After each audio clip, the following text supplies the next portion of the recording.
to get any.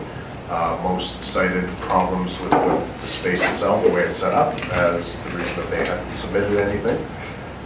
We have had some internal conversations about what we can do and options that we can present to council, and those we brought to council every day. Thank you. Councillor Jacobson. Sir, I move we adopt the council mailboxes information. Anything further before we vote then? All those in favor? Thank you. Unanimous.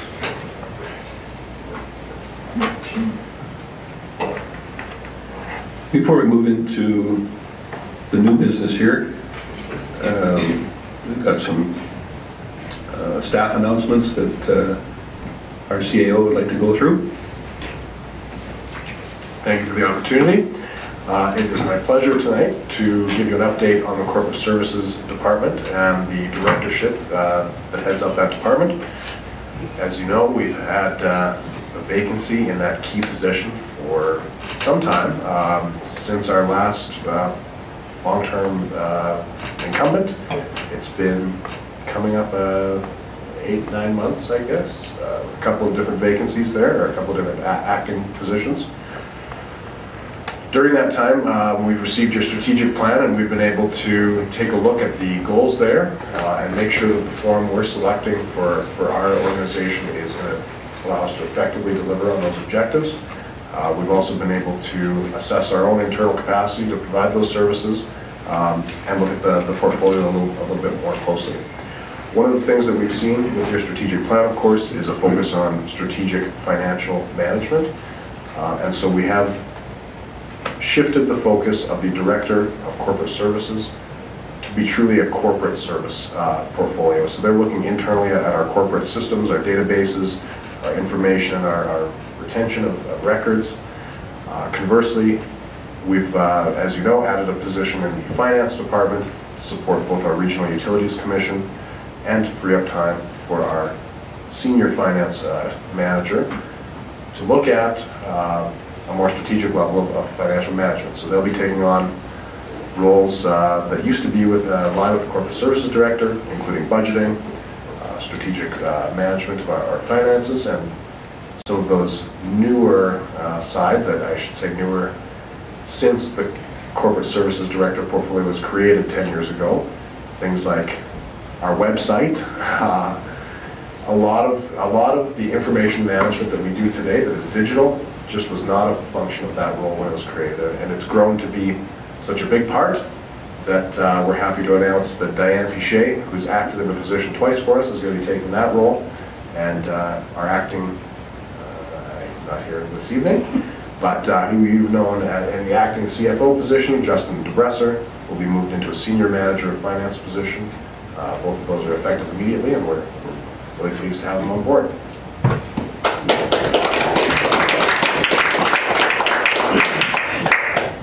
Very good news indeed. Had a chance to speak with your earlier, Director, and we appreciate the help that you've given us in the changeover period. And thank you for stepping up, and we look forward to your new role. Thank you very much. Thank you. And with that little segue, we're going to put you to work right away. Absolutely. And have you move into Bylaw 461, a smoking bylaw for our consideration here this evening. Thank you, Mayor Creasy. Yes, tonight for Council is Bylaw 461, the smoking bylaw. This bylaw encompasses both tobacco and cannabis use, and it'll help regulate and guide citizens to determine the appropriate locations of use for tobacco and cannabis once it becomes legalized in October. The City of Lacombe has not had a smoking bylaw, but has abided by the Tobacco and Smoking Reduction Act and its regulations up until now. When cannabis was set to become legalized here this year, the City of Lacombe created a Cannabis Readiness Committee, and in doing so, they created some recommendations as to how to handle cannabis. And one of them was to prohibit the consumption of recreational cannabis in any public space.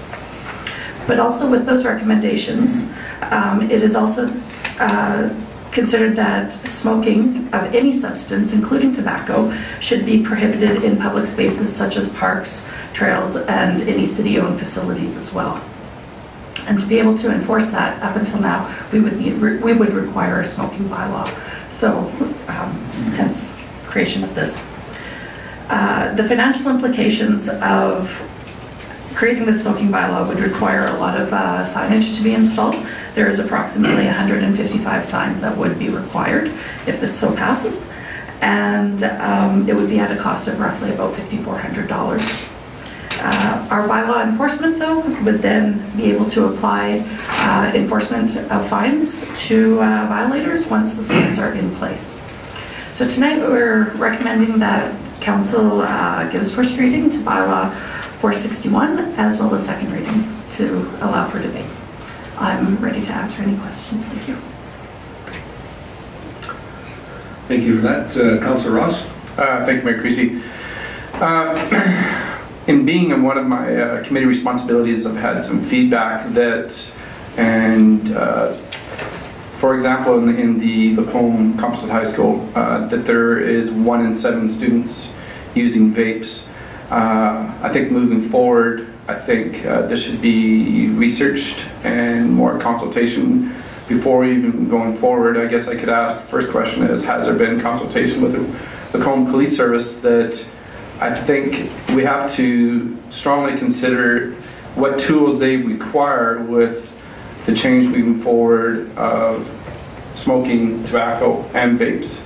I think those are 3 areas that need to be more research and more consultation. I would to ask either to CEO Gowdy or Director is if that consultation has taken place between, for example, the Lacombe Police Service and to be relative to the Provincial Act.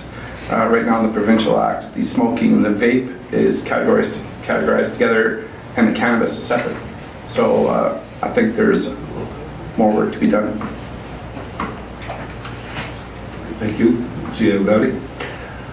So the Chief of Police was on our Cannabis Readiness Committee that came up with the original recommendation to look at banning smoking at the same time as banning smoking cannabis.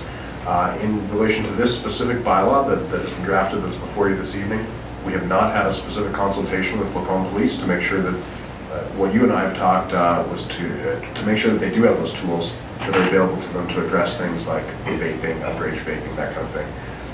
So to date, no, there has not been a specific consultation between Lacombe Police Service and administration on this bylaw.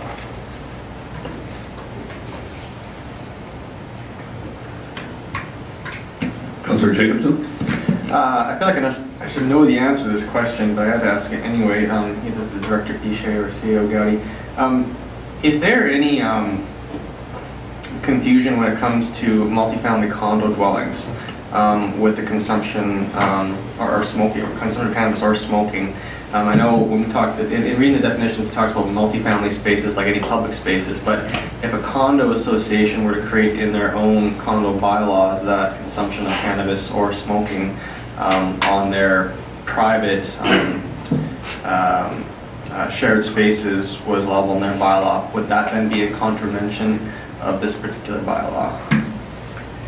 No, I don't believe it would be a contravention. The condo association would have the ability to create their own internal bylaws as well, and they could set their own standards for their own piece of property. Okay, so just to be clear, because I get asked this actually, so if a condo association, that particular condo space is considered private property, even if it is a multifamily condo area? Yes. Okay, perfect, thank you. Thank you for mentioning that. I didn't want people to be confused. This isn't an outright ban on consumption of these products. It's to regulate the use in public spaces. Councillor Gullickson, you had your come first. Yeah, I was just concerned about the definitions for public spaces. I mean, it talks about city parks, playgrounds, trails, sports parks, and those areas within 5 meters of an entrance or an exit to a venue. Like, for example, would that include the golf course as a sports park? No? It's private space? So it's considered a private space, not a public space. And the 5 meters, that does not include cannabis within the 5 meters of the entrances, correct? No, as per the bylaw, we're recommending that no smoking of cannabis in any public space. Okay. And that includes sidewalks and Yes. all? Yeah. But tobacco is, you can't smoke tobacco in public spaces then? As long as it's without, or away from the 5 meters that is being suggested here of the facilities for any city facility in that sense. Okay, I'm just thinking we're gonna run into some problem with the definitions of the public space, the city parks, playgrounds, trails. I mean, it's pretty broad in that area, and then 5 meters from any entrance to that such venue. Well, where is the entrance to the trail? You know, Yeah. the trail. It's You get almost like into you it have a to lot put of a places. buffer. Yeah, so, Yeah, so I just think we'll run into some problems with that Absolutely. specific. I can review those. Councillor Connick? Thank you, Mayor Creasy. I had some difficulty with Section 4, medical cannabis. Maybe it's just me, I don't know, but it says 4.1 that they are not subject to Section 3 of this bylaw. But then it says 4.2, they are subject to Section 5 of this bylaw. Well, Section 5 prohibits smoking in all public places, so then why do we even have Section 4 then? Like, I'm confused by this. No, understandable, thank you for that question. The medicinal use of cannabis, people are able to carry a special card.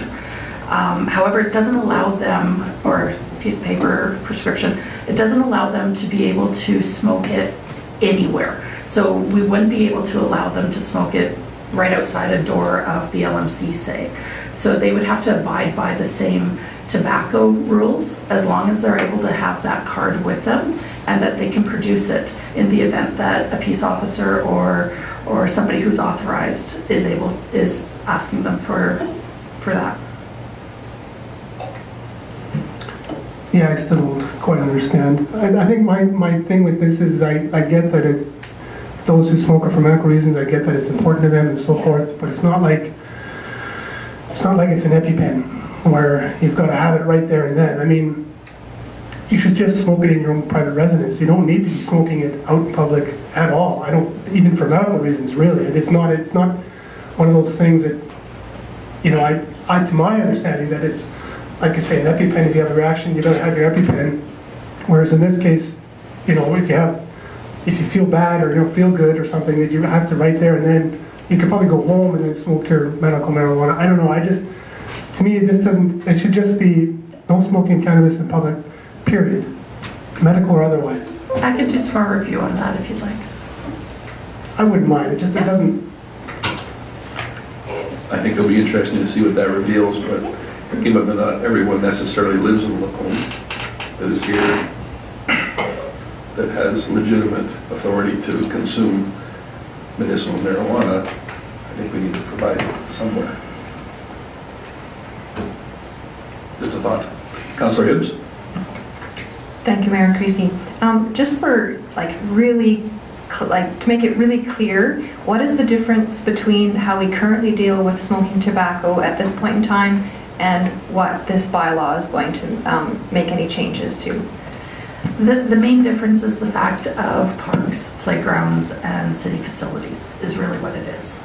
Right now, anybody can smoke tobacco pretty much anywhere, but as per the Cannabis Readiness Committee, we set out that isn't something that we want. We want to do a prohibition of smoking in all of our parks and facilities in that sense. And then just a follow-up question to that. So that does not include sidewalks? No. But what about the situations where sidewalks are technically considered part of the trail system, or are there not any situations that that's the case? I thought there was. Yeah. Okay, so that's a little bit, I don't have a problem with this, it just has to be really clear so that people really understand. I think the general consensus out there is support of a smoking bylaw. but it just has to be really, really clear. And then also, I just want to make one little comment on medical cannabis. I think you have to be really careful about being aware of why people take medical cannabis and be careful not to make assumptions as to why that is as well. So the urgency or non-urgency, I just would caution.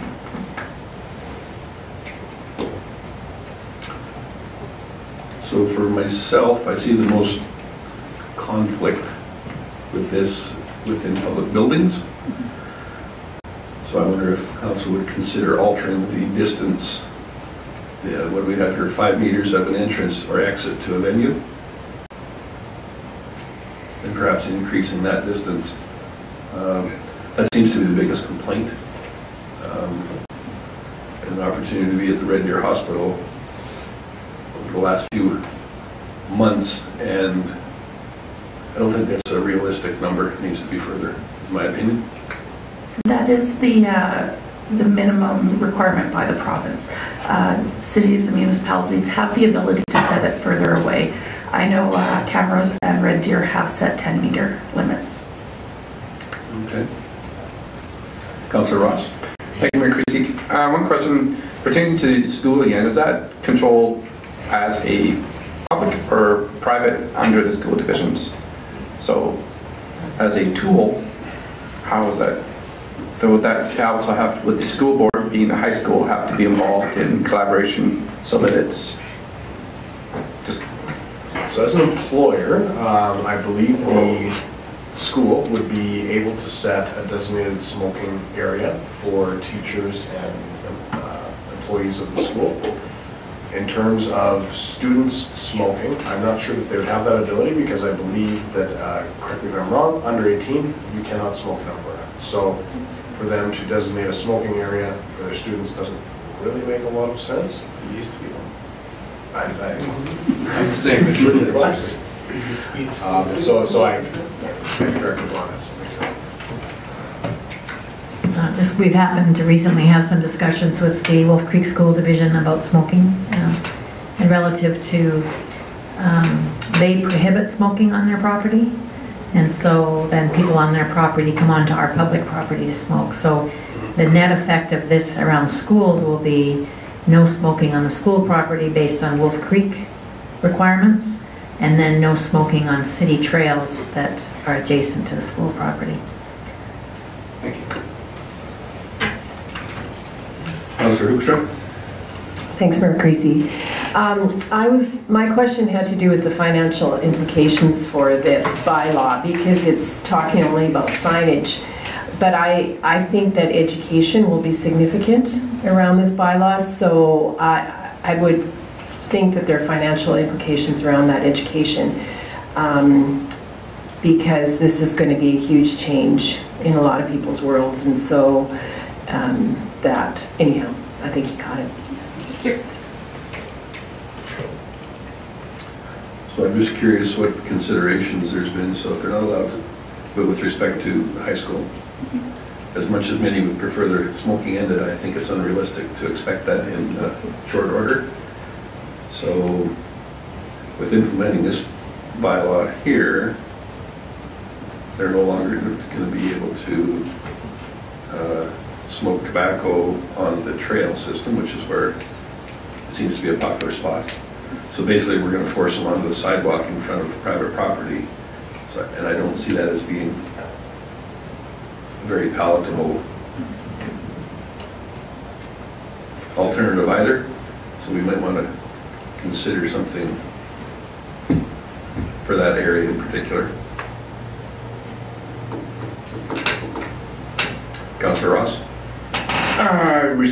Thank you, Mayor Creasy. I respectfully disagree. I think it displays a strong deterrent, I think, for even considering any way, shape, or form of smoking. So if you're under 18, if you include vapes, you can't smoke at school, and you're under 18, you can't smoke on public property. So go home and smoke, I guess is my opinion. So I think we have a responsibility to demonstrate a strong deterrent. So.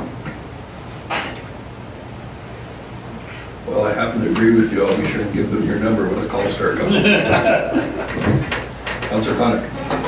Well, I think Councillor Hibbs had alluded to as well, like the whole definition you had mentioned, two sidewalks. So I think they'll just end up in a sidewalk in front of AFSC or the sidewalk in front of the school, because that's not school grounds anymore, is it, the sidewalk?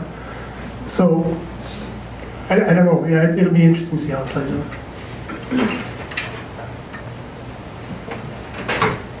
Councillor Hoekstra. Thanks, Mayor Creasy. Just point 2.7, designated smoking area, there's just a typo, means and area, it should say means an area that has been designated. I'm sorry, that was under, there's no 2.7. Under 2, definitions, Yes. 2.7. Sorry about that.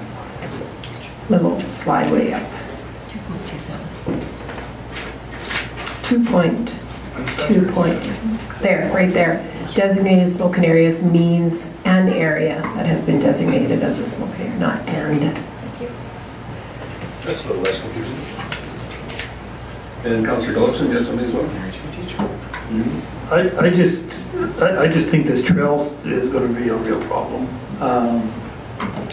I mean, realistically, as an ex-smoker, and I have a lot of friends that are smokers, it would seem ridiculous to me that if I'm walking on a trail and there's nobody there that I could smoke. It's that, to me, is, well, you know, one of the ones that just doesn't work for me. I would rather see all public sidewalks being designated as non-smoking area than to say the trail system should be non-smoking, because it doesn't affect very many people, if any. C.A. O'Gowdy? So sort of to both that comment and some earlier ones, one of the reasons that we had looked at this recently, when this has come up, is that smoking on the Crown Lake Trail. Once the high school has allowed smoking there, they come to the Crown Lake Trail. We were getting a number of complaints from users of that trail as to unsavory behavior, language, congregation, smoking, that kind of thing. And then we actually did have a couple of fires back there as well. Were they linked to the cigarette? They were linked to the cigarette. So it is an issue at that location. Now that's different than what you've described, Councillor Gullickson, certainly of walking and enjoying a cigarette. I think the reality is if it's banned on trails, you are going to see them at the high school specifically. Students will end up on the sidewalk, and the only way to curb that behavior will be to enforce through the provincial smoking legislation. So certainly there would be an education component initially. Ultimately, there would be a point in time where we would have to start issuing fines.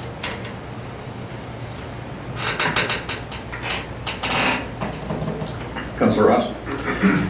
I think in our debate and discussion, we've all emphasized some areas of concerns, from education to enforcement to collaborating.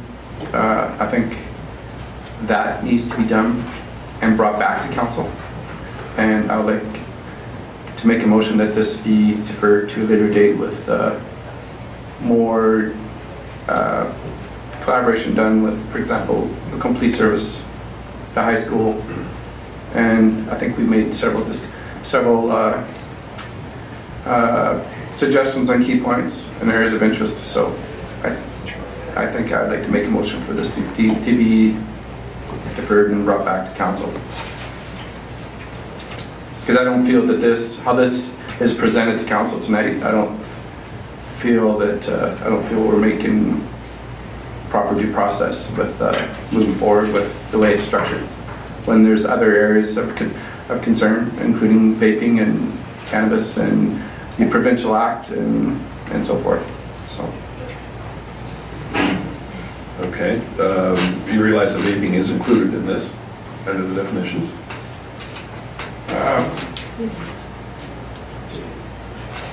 Okay, just so we're clear, certainly up to council's discretion, but I don't think all the education in the world necessarily changes the fabric of this, the intent of this bylaw.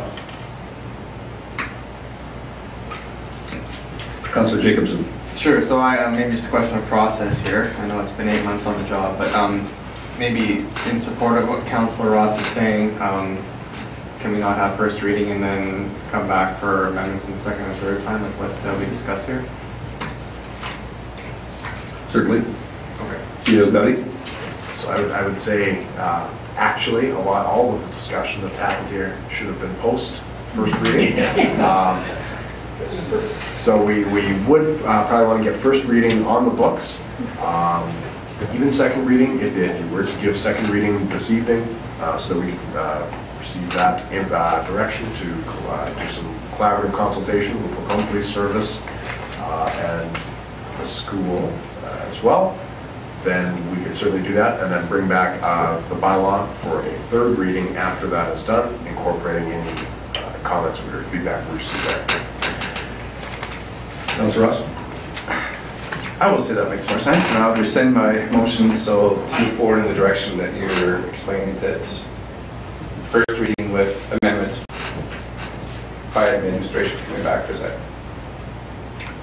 Very good. So you'd like to move first reading as well then? Yes, please. Thank you.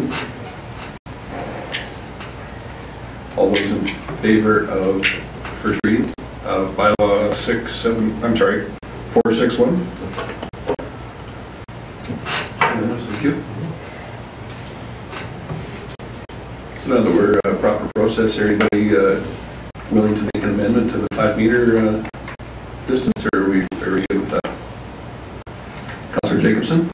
Yeah, I'm in favor of that 5-meter amendment to 10 meters. I'm good with that. I'm also, I just had to weigh in, I am in favor of the medical cannabis provisions as stated for the reason that, you know, as far as I know, none of us are medical professionals to understand why they're being prescribed this medication, and you know, our purposes, or our role is not to determine that, and to simply allow people to exercise the right to have the medication they've been prescribed. And as far as the trails go, that seems to be, you're kind of hooped one way or the other, whether you do it or not. So I don't know if there's a right answer to that question. I would suggest maybe we just proceed one way, and then if it doesn't work out in the year, you know, adjust the year after. So that's a very long motion to amend. So I guess I would like to make a motion for second reading for bylaw 461,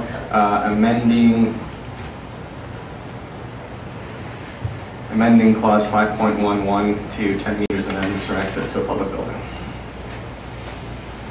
So you're doing second and the amendment? No, it's quite done.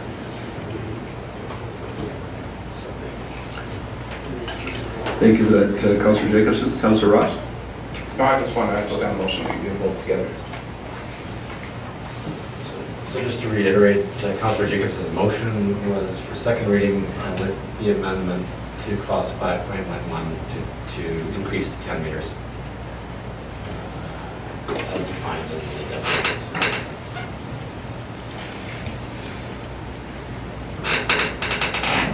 Is there any discussion on that item? Councillor Ross? Just to clarify, so, sorry, thank you, Mayor Creasy, but so acting CO Gowdy has stated that you still wish second reading as well, or that's? We'll just, if I can, sure. I would recommend second reading because really by your procedural bylaw, there should be no discussion or debate on first reading. So just to sort of legitimize all the discussion that we've just had here tonight, I think getting second reading on the books is a good idea. Again, we will consult with LPS to make sure they have the tools available to them to address underage vaping has specifically been brought up. And then we will attempt to consult with Wolf Creek Public Schools. My only concern there is with timing. We do want to get this bylaw dealt with prior to the legalization of marijuana so that we can do some education and awareness. And with the school year being out, I'm not sure what level of staffing they have right now. So we'll certainly attempt to engage them as well.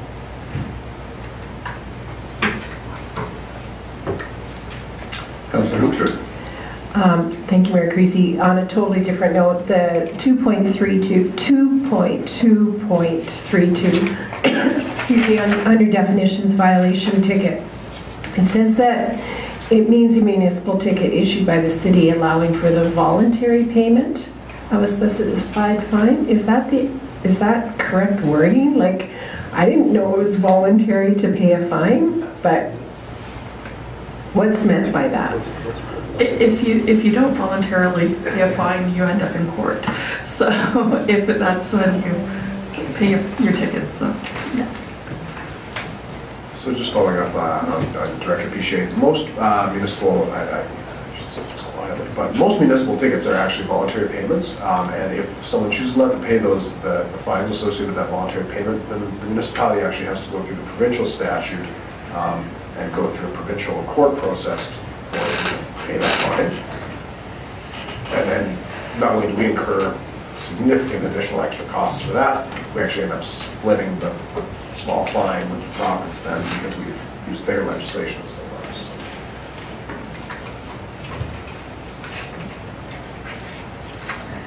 Is that the clarification you're after, Councillor Hipster? Sounds good. Councillor Hibbs.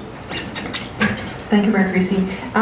Just getting back to the trail system, I wonder if it's perhaps worth considering as well that if there's actually problem trail systems, that those should be considered as being off limits, and then, otherwise, generally speaking, the other trails would be considered the same as sidewalks and a non-issue, because I would think in most locations you're not going to have a significant grouping of people smoking tobacco or whatever, so it's not really going to be an issue. However, we've identified that around Crana, for example, that it is. So perhaps that is something that could be looked at when we're bringing this back for third reading.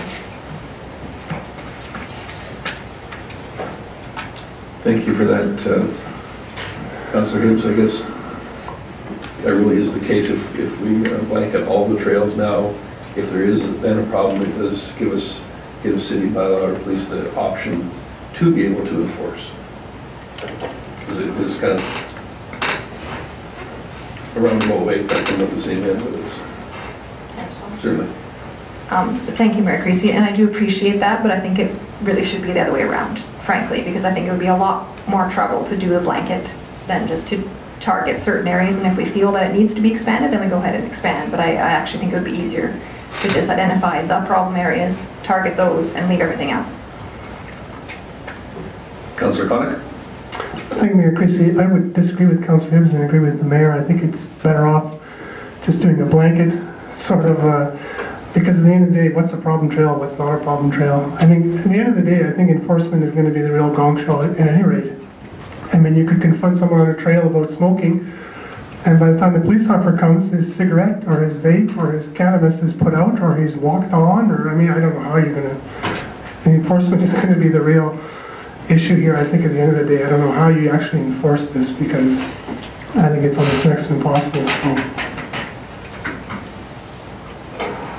Well, thank you for that comment. That caused the place to light up like a Christmas tree. CEO Gowdy, go ahead. So enforcement is difficult, I would say. The bylaw is there mostly for people are going to regulate their own behavior to an extent, and then it is a tool for the police or bylaw to approach a problem area or problem individual to try and have a conversation about that. The reality is there's not going to be significant enforcement and fines issued under this bylaw. Just over the weekend, I reviewed an article about Regina's smoking bylaw. It's been in place for 1 year, 200,000 people, 0 infractions, 0 tickets issued. Now they said they had a lot of interactions about it, and they're seeing some self-compliance. But as far as actually issuing a ticket, exactly, if you're smoking somewhere that you know you shouldn't, and you see a police car rolling up, well, you find it out pretty quick, I would imagine. So.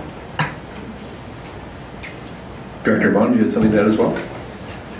I have 2 comments. My first one is the entire trail system makes more sense to individuals trying to figure out what we are expecting out of them. And people complain about inconsistent messaging and concerns about, I can do this here, but I can't do that there.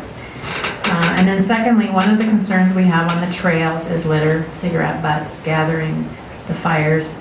But I think that we right now have no mechanism to deal with these things, and this gives us a mechanism. And sometimes bylaws just set the standard we hope for. It's like dog litter, it's like litter. We don't like any of it, and we are looking for mechanisms to start educating people with a little bit of a punch behind it to say, we're looking for a different standard. Absolutely, we understand that there's not going to be a bylaw officer or a police officer on every inch of every trail every day, but they aren't out there now either.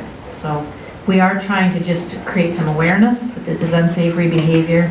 We spend a lot of time cleaning stuff up, and then we are concerned about the danger, particularly around fires. We have a lot of wooded areas and those kinds of things. So.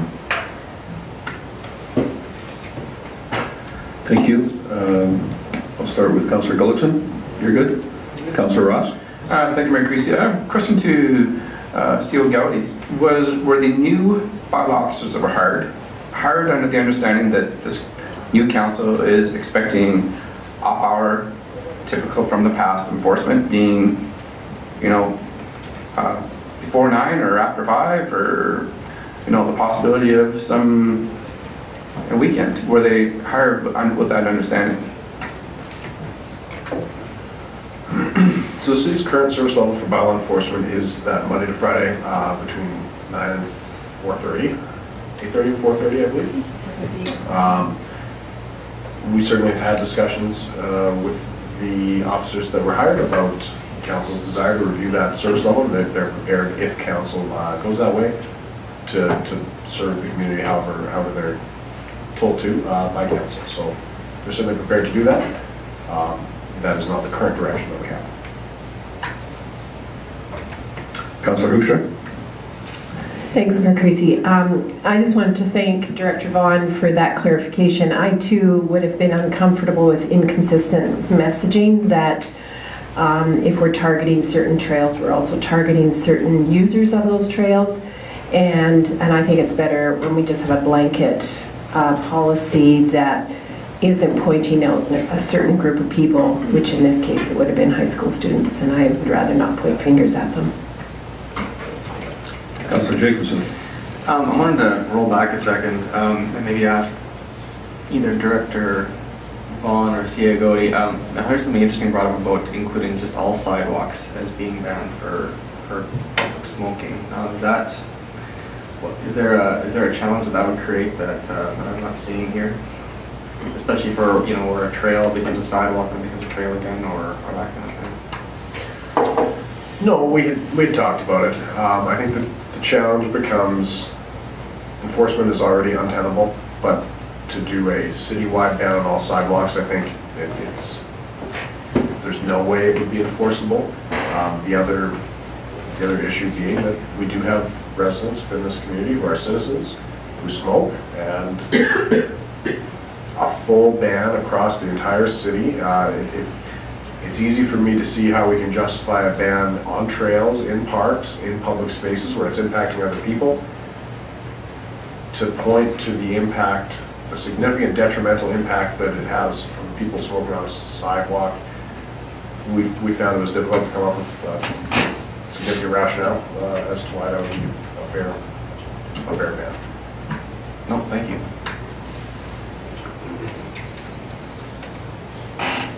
Anyone else?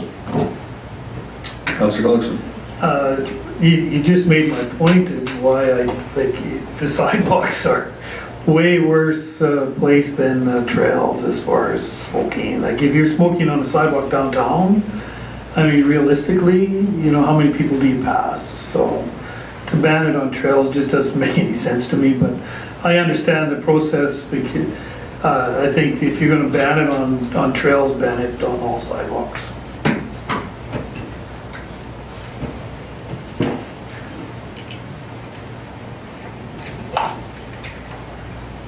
Anyone else?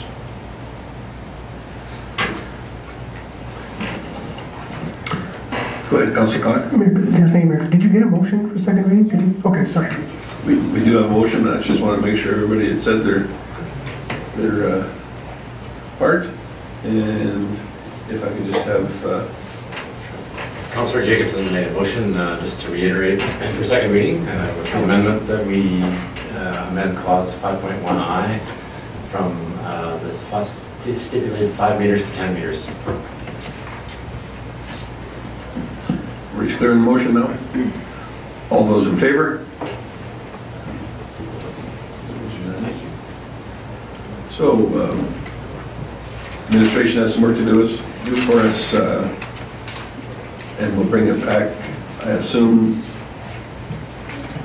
two meetings from now? Or is that a little ambitious? August 13th? Okay, very good. Thank you.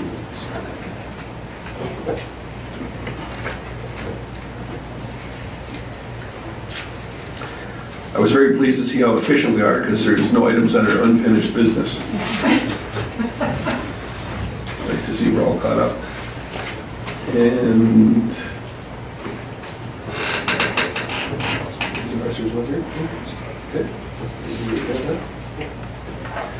so we'll move into new business under financial services, the Lacombe Police Commission correspondence, and our CAO will take us through that item, please. Thank you. Following up from the council's meeting on November 27th of 2017, this would be shortly after council took office. There was a motion that council direct administration to update the city reserve and equity accounts policy, specifically as it relates to police reserves. This was after council had been given information from the Lacombe Police Commission that they had to unexpectedly draw on the police reserve to replace a vehicle that had reached the end of life prior to the expected end of life. And so they had requested, and we certainly concurred, that coming up with an actual policy to address this would be the way to go. Following that, the Lacombe Police Commission took the opportunity to create some recommendations themselves. We wanted to work with them to make sure that whatever came out was going to be suitable for them, and they've subsequently submitted those recommendations.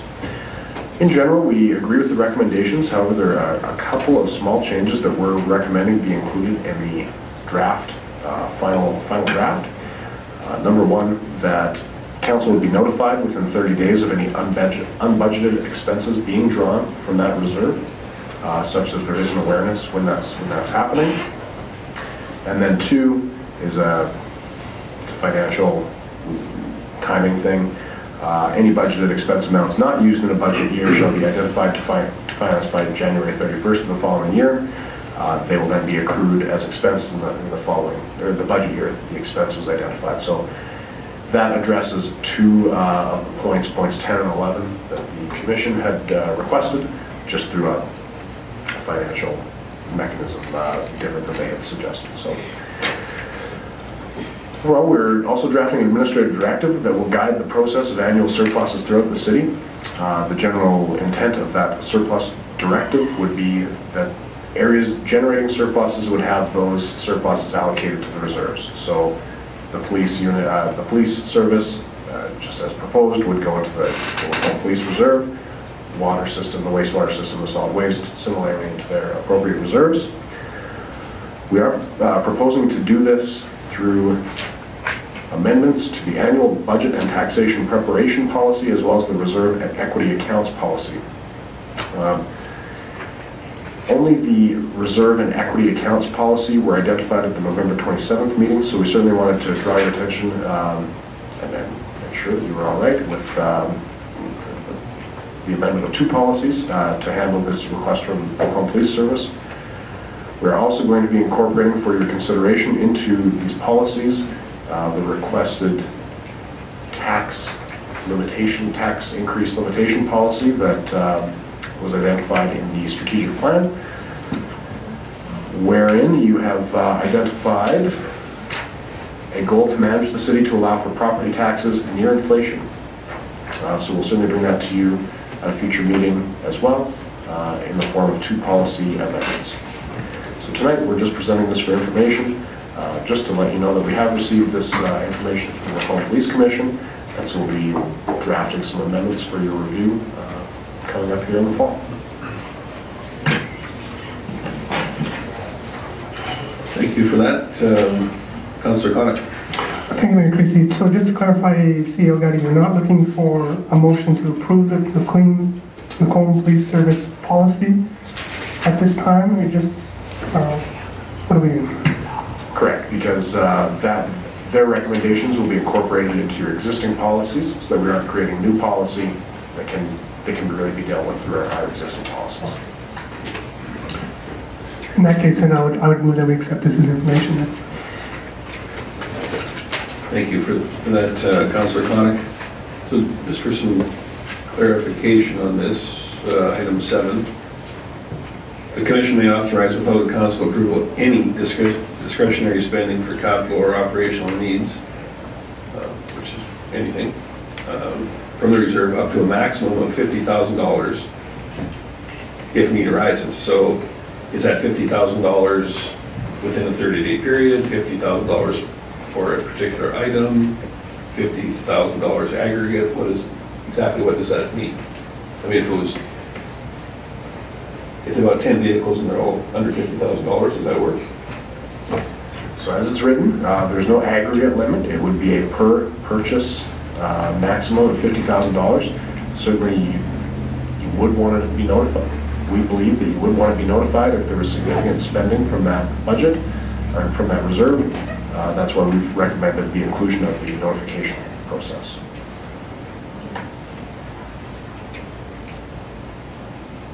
Right, but after it's spent, it's a little late to learn about it anyway, so I'm not suggesting that they would do it. I just think that they're either get rid of it altogether or make it a limit that we know what it means, that's all. Councillor Ross? Thank you, Mayor Creasy. I guess concern of mine is, and so this bylaw doesn't come back in 2 or 3 years, is $50,000 really enough to replace a vehicle? Like, 2 years from now, it could be 60 or 70. Should that value be higher than 50? So certainly 50 was the number suggested by the Macomb Police Commission. I know they did consult with the chief and the development member, but we haven't done any verification of that. Councillor Connor? So at the present time, that will cover the cost of the vehicle. So and that's one of the reasons that it was brought forth, because we did have a vehicle that wasn't an accident, and at the end of the day, it turned out to be written off, and so there was, I can't remember all the circumstances. At any rate, yes, that will cover the cost of a new vehicle. In terms of an aggregate, I think it's just as CEO Gowdy's alluded to, if we get more than one vehicle in a year, then 50,000 total is not enough. It has to be 50,000. So it's 50,000 per, up to a maximum of 50,000 per withdrawal, so to speak. You're right, I'm not quite sure about the red lettering there, that council will be notified within 30 days after it's been done. Sure, I guess, but you're right, at that point, it doesn't matter, right? So. And I'm not suggesting that the organization is going to be spending money haphazardly, but either we put a limit on it, or you might as well take it all together. If we don't know what the final number is, it's $50,000. 50 times over, it's $2.5 million. What's the point of having it in there?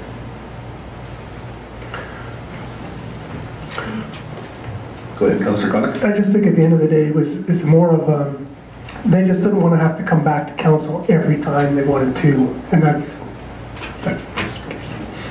Cool. And that's very reasonable, but they notify us now when we spend money for this.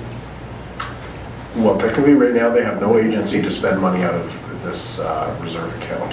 It's a city account, and so it is a city actually authorization. I just want to clarify that the two limitations being discussed would be an absolute per transaction limit of, say, $50,000 as proposed, or perhaps some sort of an aggregate limit of up to $100,000 per year before notification. Is that sort of that would be the alternate method? Certainly, and it wasn't even an annual amount, it's an ongoing thing. So within 30 days you can incur a lot of unexpected, it seems bizarre to me. Councillor Jacobson. Yeah, I would concur that the way it's written, it makes it completely redundant. And there's really no need for it. I would think all you need to put in there is that, you know, they can spend their reserve and they'll notify us within 30 days of it happening. And that would essentially achieve the exact same thing.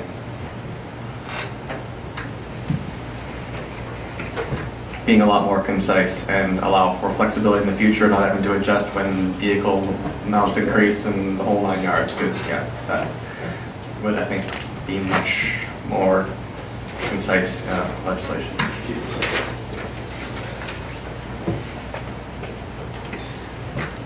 And I don't think they'd be upset of having a limit to remove.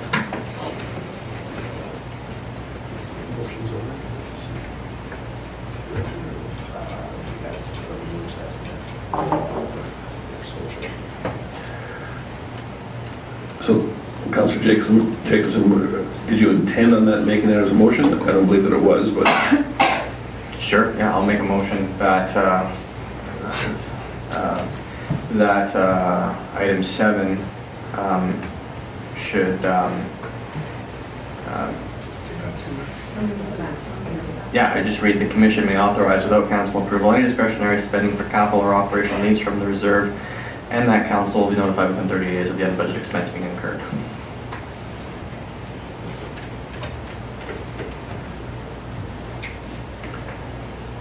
Any additional comments on that item? Councillor Hoekstra? Thanks, Mayor Creasy.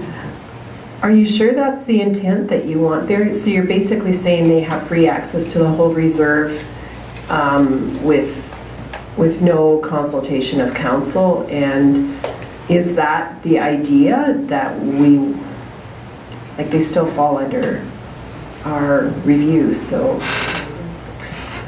you know, they're a little bit separate, but what I'm saying is the way it's written right now,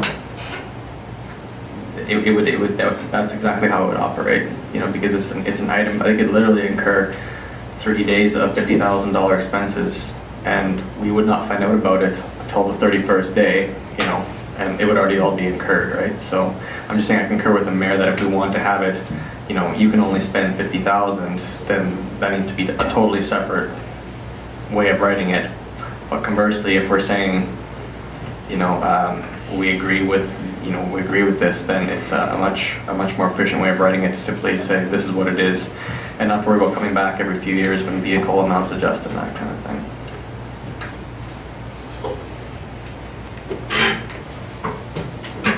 Councillor Connick? Thank you, Mayor Creasy. And just for further clarification, the Police Commission operates as an entirely separate body from council, right? There's a reason for that, right? So that politics doesn't interfere with policing. So there's entirely different separation there.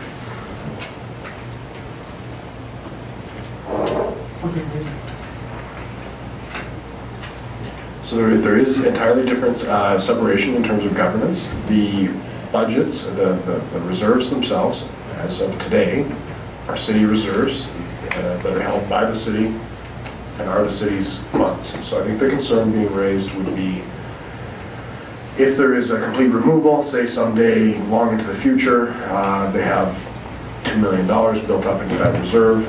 In theory, under this, the commission could decide, you know what, actually we do want a shooting range. Let's do it. And go and build it and notify the city. We've actually completely drained the reserve 31 days later. I think if I'm inferring the concern.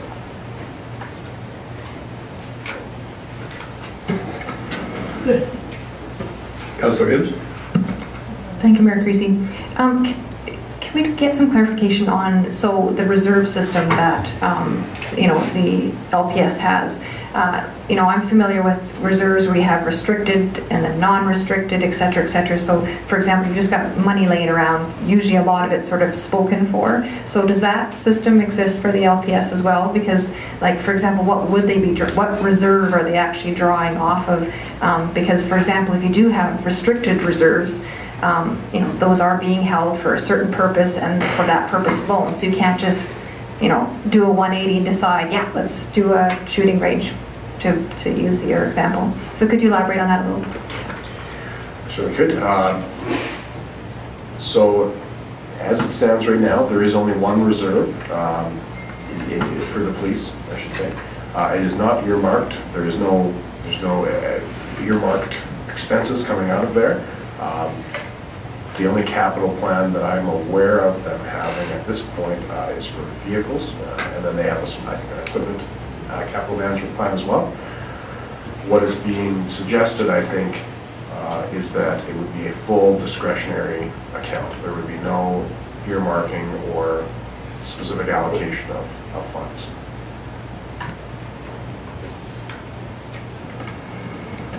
Councillor Hibbs? Thank you, Mayor Creasy. Just to follow up then, so, I mean, we do, monitor those funds as a part of our budgeting purposes, is that correct? That we do see them broken out, so we can see when they start getting a little excessive. We can also expect or request, maybe even, demand that reserves not get built up to a certain point where they're actually being used for operations or if it's capital. So we're not necessarily talking about significant dollars in these reserves. I just can't remember off the top of my head what dollar values we're talking about that are in reserves. So the police reserve right now, there's not a lot. I don't know off the top of my head. However, within the proposed policies, we would be including targets as to what those reserves would be built towards. So for example, using our capital reserves as an example, we have a target, a policy set target of $5 million, the greater of $5 million, or the rolling average of 10 years of capital expenditures in your 10-year capital plan, less grants associated with that infrastructure. So there's a very targeted equation for what your reserves should be at. We've never achieved those numbers. The same would be would be in place for the police. We would say, typically it's a percentage of your operating budget. You'd say, well, maybe 3 months of operating expenses would be in reserves. So I don't think you would see these reserves just build to where there's a need to spend them on something. I think they would try to build them to a sustainable level and then from then capital. Thank you for that, Tia Bugatti. I was just wondering if it's council's wishes to include the capital and operational needs. I'm just wondering if anybody would have an example of an emergent operational need, and if in fact there's been one in, say, the last 100 years or so.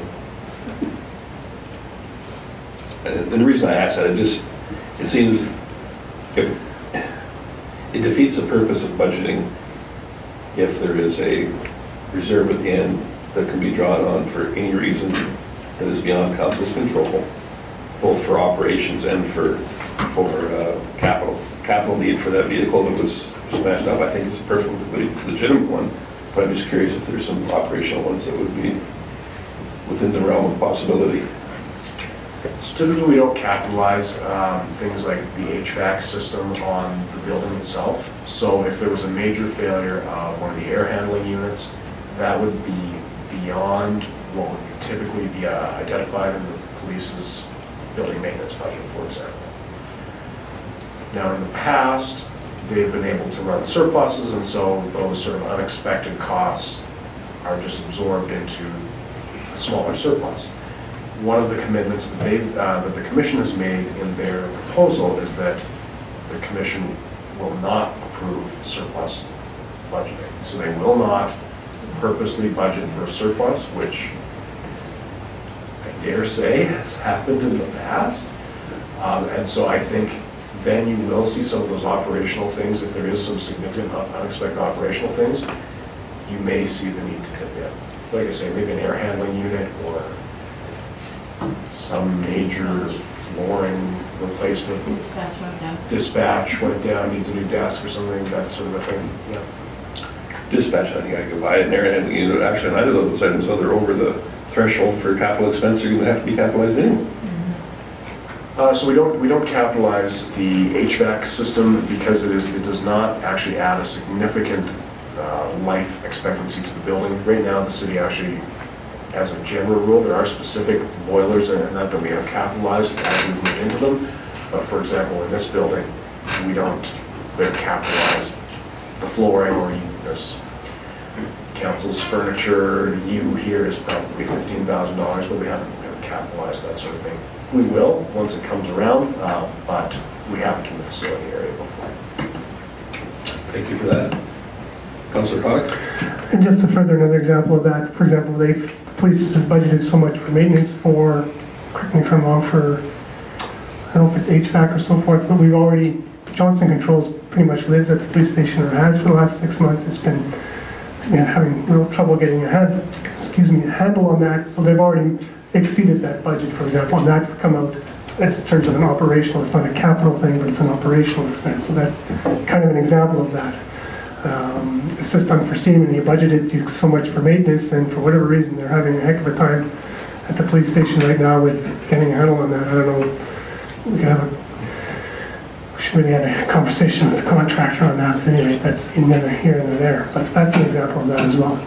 At the end of the day, the police service hasn't normally had surpluses, so I think we're reading a little bit too much into this, and that there's just some sort of game plan here to build this up and then build a willy-nilly fancy shooting range. It's nothing of that. They just want to have a policy in place that now that they finally do have a surplus, how can they access it without coming here every single time to say, hey, there's been an accident, we need another 50 for another police cruiser. This just gives them the freedom to do that, and that this body is supposed to be operating in and it does operate in a responsible manner. So.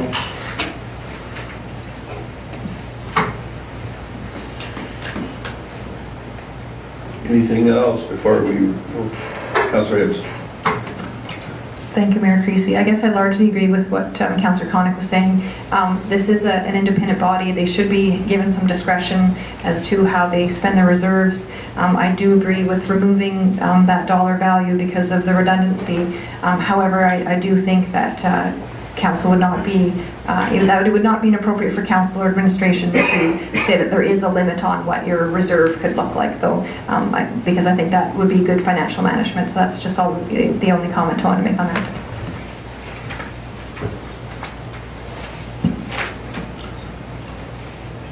I'll just ask our legislative coordinator to go through the change issue. So I'm sure Councillor Jacobson will correct me if I'm wrong with this, as he read quite quickly, but he made a motion earlier to gives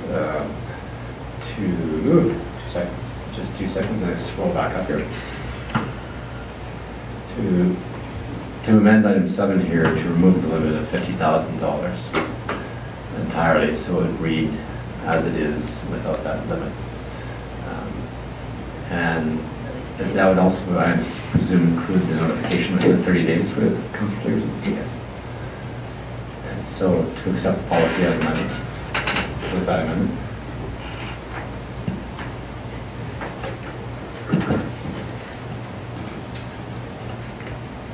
Perhaps I could let council know when I send the check. That'll be quicker than the 30 days anyway.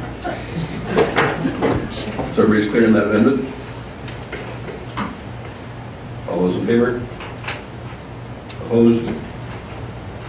Thank you.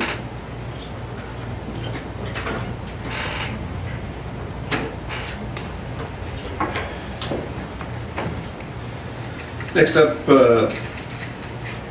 up, Director Vaughn, under Transportation Services, if you could take us through the bulk governance structure proposal, please. Thank you, Mayor Creasy. So tonight before council is a set of draft terms of reference. This is for the Bolt Governance Committee, Advisory Committee. This, of course, is in follow-up to the Bolt Review Report that was discussed by council earlier. In the interim, we have met with the town of Black Falls, and we have reviewed the attached terms of reference. And we have modeled this terms of reference after the airport committee terms as well. So basically, the terms of reference establish a joint committee. It's an advisory committee in nature only, which means it comes up with ideas and strategies and puts those before either the town of Black Falls or the City of Lacombe Council for consideration. The committee makeup is proposed to be 2 Black Falls councillors, 2 Lacombe councillors, 1 Black Falls citizen at large, and 1 Lacombe citizen at large. And there would be administrative support. Those individuals would be voting members. The committee would then also be supported by administration from City of Lacombe and Black Falls. We would be non-voting members. And that would also include a member from Red Deer Transit and Burman University. The major focus for this group will be to follow up on all of the concerns and requests that council made during your review of the boat service, and we'll be bringing back those items as they become available for your review and consideration. So we're looking for council to adopt these terms of reference, and I'd be happy to take questions. Thank you, Director Vaughn. It's one thing that I didn't notice in my initial review on the committee is an even number. Was that by design? Or it's a little unusual. I just thought I'd bring it up. It is unusual, and we did talk about it. And we, of course, there's two considerations. One is you want a committee that's workable. If you have too many members on a committee, sometimes it's difficult to achieve anything. We also weren't looking to extend membership beyond too far beyond the funding bodies that will be reviewing these strategies and ultimately funding them. To accommodate that, what we have done is that we have included the requirement that tie votes would be defeated votes.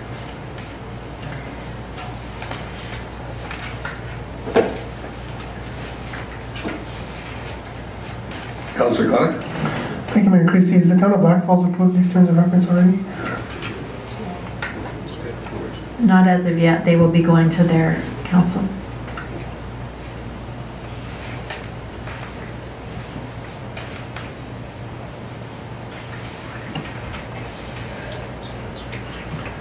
Councillor Hoekstra? Thanks, Mayor Creasy. I noted that it's suggested that you meet once a month. Would that be always once a month or just for the first year? What's your thoughts there? That's exactly right. We were feeling that there's probably a lot of work to do in the next 1 to 2 years. Certainly the group can decide to not meet monthly, but that schedule was put in there to accommodate work.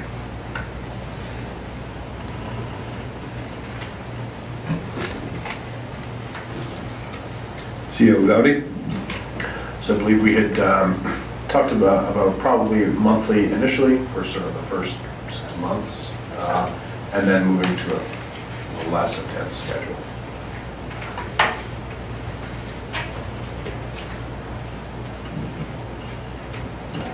Councilor Hoekstra. Sorry, Mayor Creasy, I should have asked 2 questions at the same time. Is it going to be daytime or evening meetings? Any suggestion there? I don't know that that has been decided, but there was discussion that the meetings would be held during the day. But of course, if that was to, become a problem with membership or those kinds of things, we'd have to review it.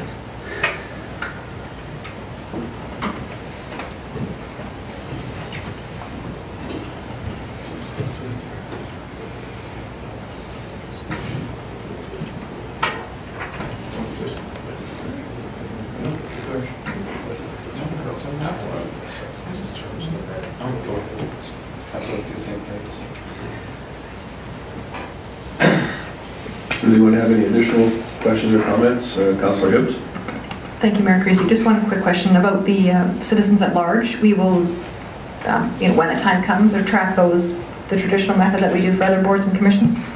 The process will not change on this commission and any others.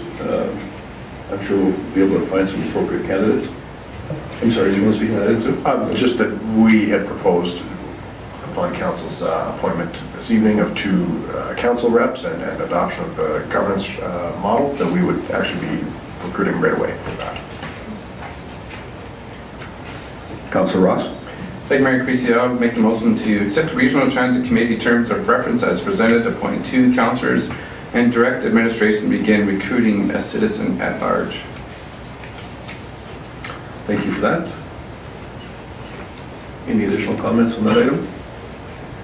If not, I will pose the question. All those in favor? Thank you.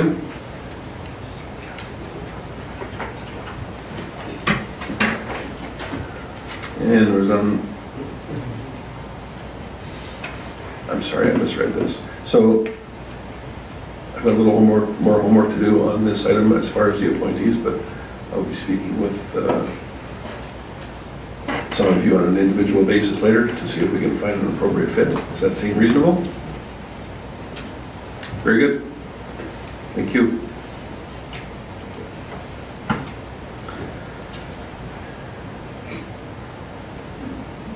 Director Vaughn, you did such a good job on that one. Do you want to continue on with the community airport program for us?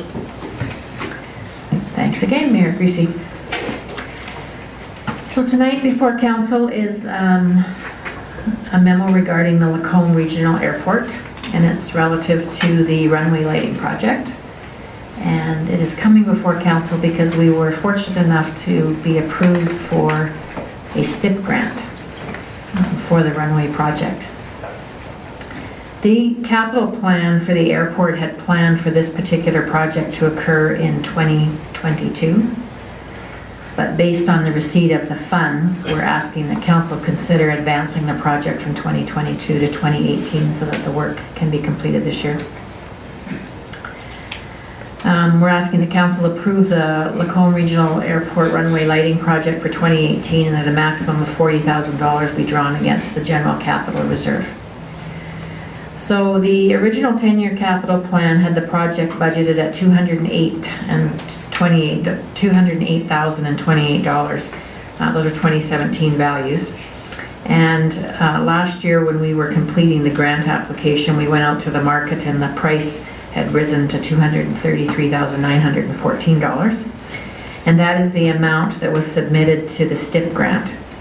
STIP grants provide 75% of funding for projects, and so the amount of grant that you get depends on the amount of the overall cost of the project.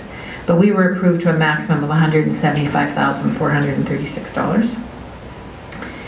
Under the current agreement we have with the Flying Club and the Lacombe County, the balance of the funds, so the difference between the $233,000 and the $175,000 grant, that balance is divided 50% for City of Lacombe, and then Lacombe County and Lacombe Flying Club contributes 25% each.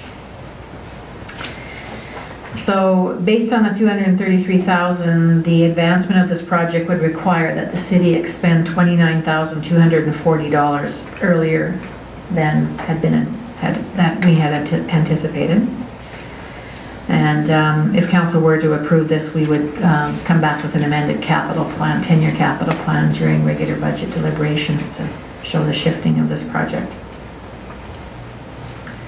The amount is $29,240. We have included or asked council to consider a maximum of $40,000, and that is simply because if the pricing comes in and has shifted again, we don't want to have to come back that additional funds. We're not anticipating a large shift from the $233,000 number, but that is why we're asking for the maximum of $40,000. Lacombe County did consider this item earlier today, and they have approved advancing the project for 2018. I'd be happy to take questions. Thank you, Director Vaughn. Councilor Ross, go ahead. Thank you, Mayor Creasy. Was I under the understanding that we were going to ask if they would postpone it to 2019, so for budget purposes, or so that was declined? When we spoke with STIP, they were encouraging us to do the work in 2018, and this project is one that can be done easily within 2018. C.A. Gowdy, you have some information on it as well? Sure. So the Strategic Transportation Infrastructure Program, it was not the original funding that was identified in the 10-year capital plan. Originally, this was a combination of municipal funding and federal gas tax. So those two, obviously municipal funding and then the federal gas tax as well, is a per capita based grant. So you automatically get that and you can use it for a wide variety of infrastructure within the community. The STIP program is a merit-based application process. And so I just want to highlight that Director Vaughn has successfully, with the Flying Club, acquired $175,000. This is new funding in the city's 10-year capital plan that was not reflected in the plan that was presented to you in the fall that you've seen before. So that it is a great win, and kudos to Director Vaughn for her work on it. Thank you for that. Inasmuch that none of us like surprises for funding, especially capital costs throughout the year when we're getting a $233,000 worth of work done for $30,000. Surely we can find some space in our budget for that. Councillor Gullickson? Thank you, Mayor Creasy. You said that Lacombe County looked at it today. Did they allocate $20,000 or up to $20,000 their portion? I am not certain what the exact number was in their funding resolution. I was just advised that they had approved advancing the project. So. And did wonder if the airport has the, like, if it goes to, if we're putting in 40,000, their share should be 20. Is that not correct? We're only asking for 40,000 in the event that the cost of the project goes up. I'm anticipating our amount will stay at 29,000. The Lacombe Flying Club did verify that they are able to come up with their cost, their project portion of the project cost in 2018. So I just wanted to verify, you had suggested that the county's share is the same, and just so there's not any confusion there, they pay half of what the city does. 25% of the project, right? Or the monies? Of the remainder. Yeah, so that's half of but if we're 40,000, they would no, need we're 29. We're 29,000. 29,000, they're 14,500. Right, but if the project goes up, are we on the hook for it all? on the hook for all the increase? If the project goes up, I believe that the funding partners will adhere to the funding agreement, which is the 50% city, 25 and 25. Councillor Hoekstra? Thanks, Mayor. I would like to move that Council approve the Lacombe Regional Airport Runway Lighting Project for 2018 and that a maximum of $40,000 be drawn against the General Capital Reserve. Thank you for that. Any additional input? All those in favor?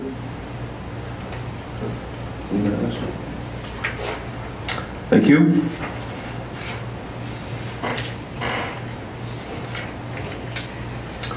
And on to the Parks Department, fleet vehicle replacement, please, Director Vaughn. Thank you. So tonight, we are asking Council to approve the purchase of a 2019 one-ton dump truck with a hydraulic dump box for the Parks Department at a cost of $51,322. This is before Council because the amount of $51,322 represents $10,391 more than what is in the capital plan that you would have approved. And the reason for that shift in cost is that I think I mentioned when we were speaking at the last meeting about we review our equipment when it comes up for renewal to see if we can be advancing the ability of the capacity of the equipment in order to be more effective or efficient with our workload. And so the truck that's being replaced is not a dump truck, and it's a crew cab, and consequently we are sharing one dump truck between the arborist and the balance of the park staff. And that as we get busier and we take on more land and are looking after more green spaces and flower beds and all those kinds of things, the incidents of where we are interfering with the arborist getting his work done are increasing. And so we felt that it was worth upgrading the crew cab to a second dump truck, which is going to positively assist the park staff to keep working and not stop to share equipment. And so we are asking Council to approve the purchase of the truck. We did go out and get costing. We sent out requests for quotes to 3 local companies. We received 2 back, and one is with Widener Motors, the other was with Lacombe Ford Sales. And we are asking that Council approve the expenditure of $51,322 to purchase the truck from Widener Motors as indicated in the specifications. Thank you for that. Who'd like to start? Councillor Cott, go ahead. Thank you, Mayor Creasy. Just to be clear, it's not a dump truck. It's a one-ton truck with a hydraulic dump box. Okay. When you say dump truck, I'm envisioning a large... Oh, sorry. Thank you. So, I guess I'm not doubting the need for a dump type unit. I'm just curious, are we trying to do too much with one vehicle? Did they consider a replacement dually pickup truck or a pickup truck and a dump trailer? Or is that something that's not reasonable to maneuver on the parks and trails, or what? I was not part of that conversation, so regrettably I would not be able to answer that.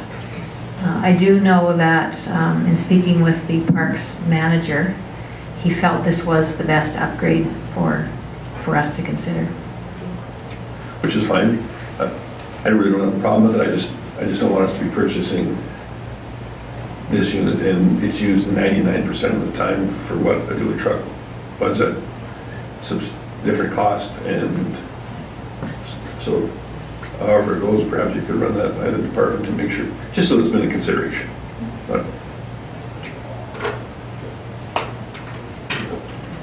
Councillor Hoekstra? Thanks, Mayor Creasy. I too don't question the need for this truck. I just was curious why, when the capital plan was put into place last fall, that this need wasn't anticipated then. The habit has been when, as equipment does come up for review, it is at the time during the year where they do that kind of thinking and review and impact study. And certainly we could be trying to do that ahead of time so that we're not coming back with these one-off requests. Councillor Jacobson, go ahead. Sure, just a question, Director Vaughan, of explanation why, again, why we can't look at a 1 or 2 year old used model as opposed to brand new. I don't know, was there any look at that to see if there was anything cheaper with similar warranty? Or? I know that we investigated getting in that 2018 model, which there weren't any available. Beyond that, I don't know if they looked at used models. Do you know, Matt? So we didn't look at the used market specifically because they typically are custom building these for us once we order them, but I had the exact same conversation with Calvin, was to say, can we get a 2017 or a 2018? Often you can get these still with the warranty, but not essentially this time. Councillor Hoekstra. I would like to move that council approve the additional expenditure of $10,391 plus GST to purchase the 2019 Chevrolet 3500 HD2 WD dually 162-inch regular cab from Widener Motors. Caught every word, I think, Ross. You did so. And you told me you didn't know anything about automobiles. Any additional comments on this item? If not, I'll call the question. Then all those in favor? Opposed? So noted. Thank you.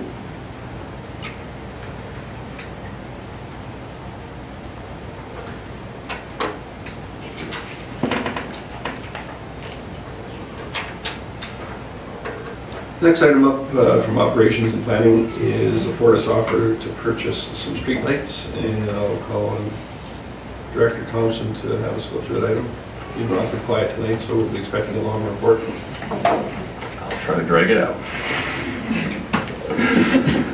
Thank you, Mayor Creasy. Before council tonight is an offer from Fortis Alberta to purchase 8 streetlights near the intersection of Highway 12 and 34th Street at a cost of $16,447.20, including GST.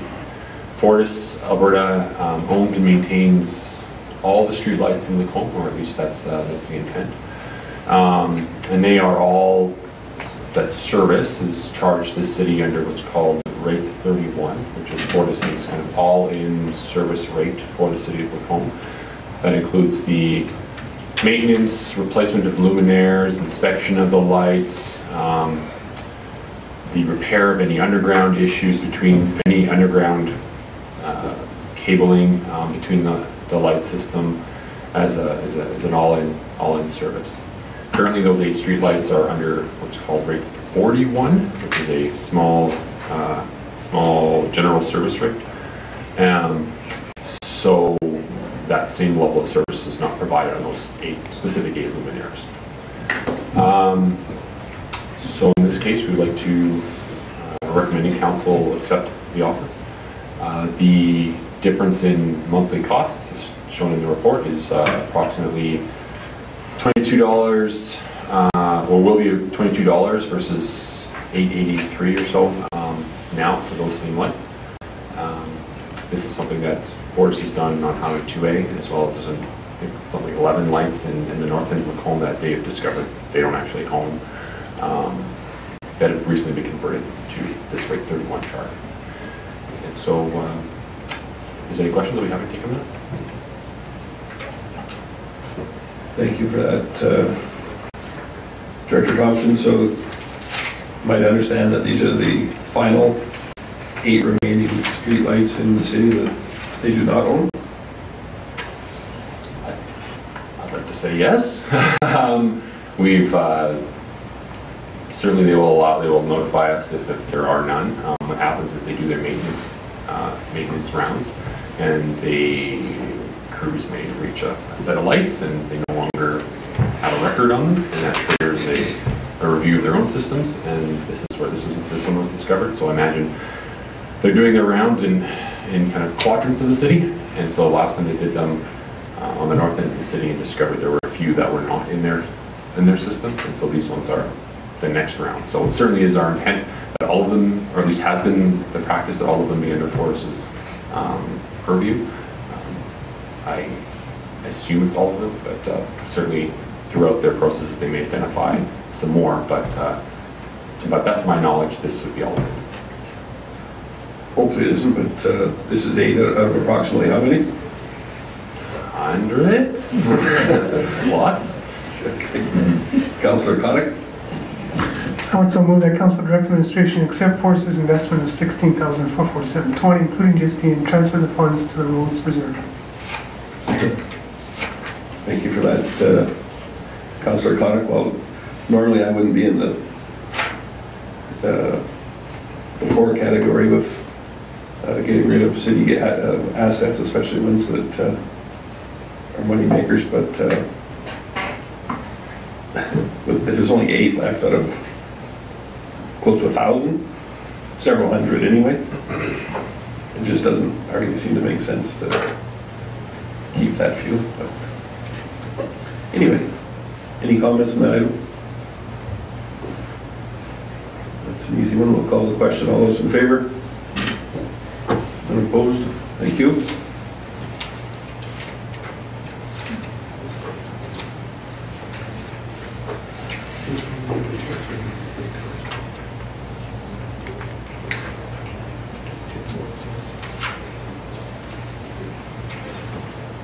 What's the wishes of council? Do we want to go through reports? Do we want to break and do meeting stuff first?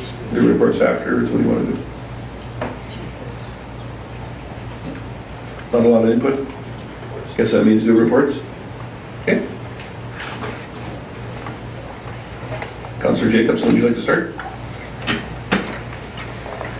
Yeah, I didn't have much go on the last 2 weeks. I had an Echo Lacombe meeting on Thursday, and I'm going to include that in my next report because there wasn't much going on. It was mostly summer items and reviewing plans for the proposed online incubator down the road. So I'm going to include that in a much more fleshed out report for the next 2 weeks.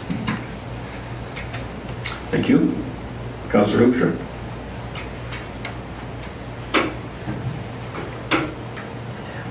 Yeah, same kind of narrative that I didn't have a lot going on, but I did enjoy the West team over here last Wednesday night at our pre-budget talks. And I listed there some of the things the comments that we had. Can't say we had a lot of discussion around budgets, but people do like to talk to us about all these other issues, and I really did want to note that we were thanked for the job we do, because sometimes we emphasize the negative messages, but that is what I did.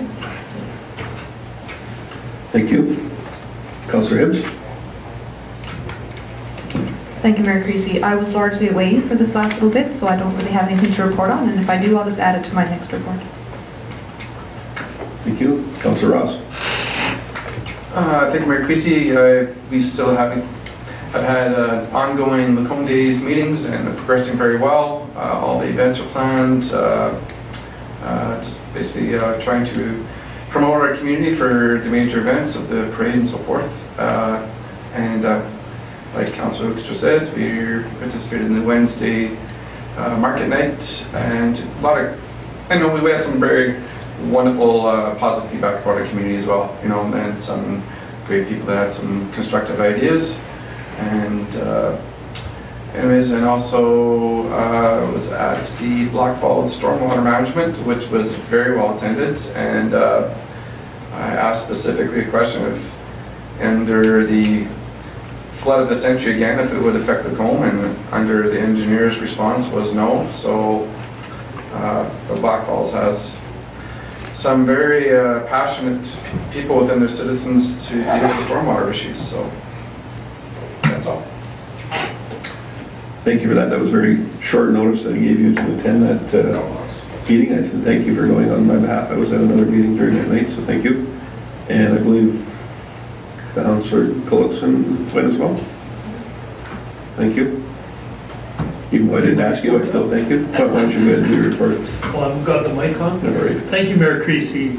On June 26th, I attended a library board meeting, and we approved the purchase of an automated checkout machine, and talked about the ongoing issues with security at the LMC, and I think that's won't end in the near future. It's probably something that we have to address, and there's some ideas going around about that as far as having permanent security at the LMC. I'm not sure how that'll work, but we'll see how that goes out in the future. I also attended that Black Falls Stormwater Management open house, and yes, there's some very passionate people that feel this is going to be a real problem for the lake. Black Falls, I think their presentation certainly looked like they were going to manage the stormwater in a reasonable and certainly a responsible manner. And I don't think it'll affect us much, other than maybe making Wall Creek a little bit nicer.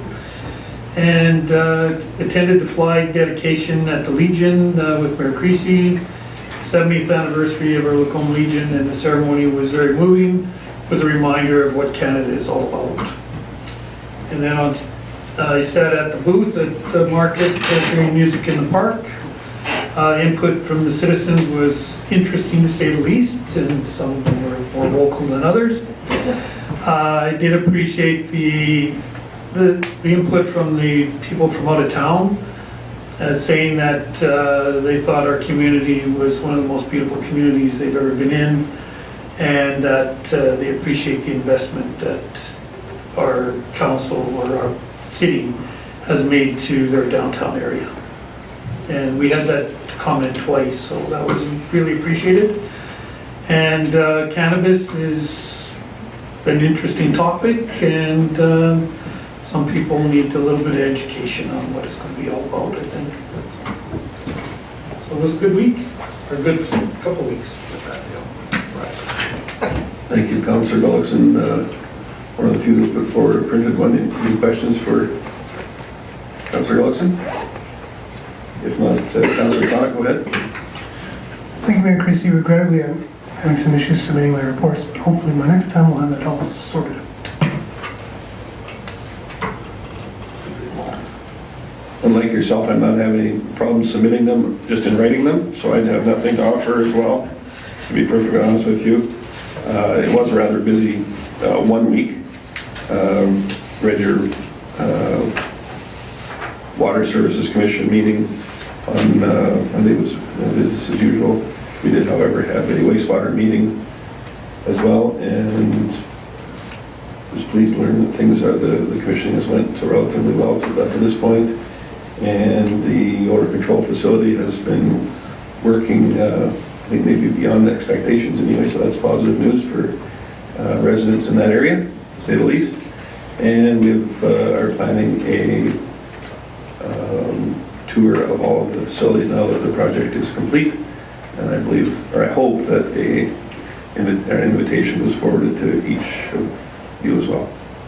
If not, it will be shortly. Certainly will be. All right.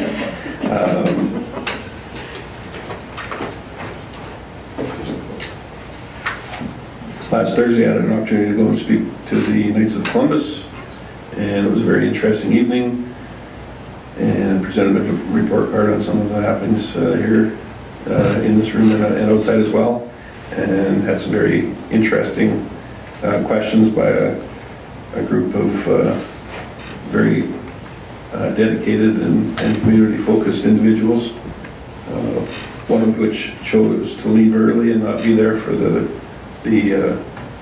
speech, but I'll forgive Councillor Connick for that. And then the next week is much easier to report on. I was fishing in Saskatchewan, and it was a lot of fun. That's all I did. C.L. Gowdy, have a monthly report for us that from last week you'd like to go over the last meeting? Or no? No, I believe we went over that last meeting, and I will have one for you next week. Here, I was trying to give you notes, and we didn't have one this go around, but in any event, it is now 6:40. How about if we break till 6:55 and give the media an opportunity to talk to whoever they wish to. And until that time, before we leave, we have a motion to accept reports given. I'll move we accept the reports as information. Thank you very much, Councillor Dulles, and all those in favor. Thank you. Back here at 5-2.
everyone. Make a motion to go to camera. Thank you for that, Councillor Ross. All those in favor? Thank you.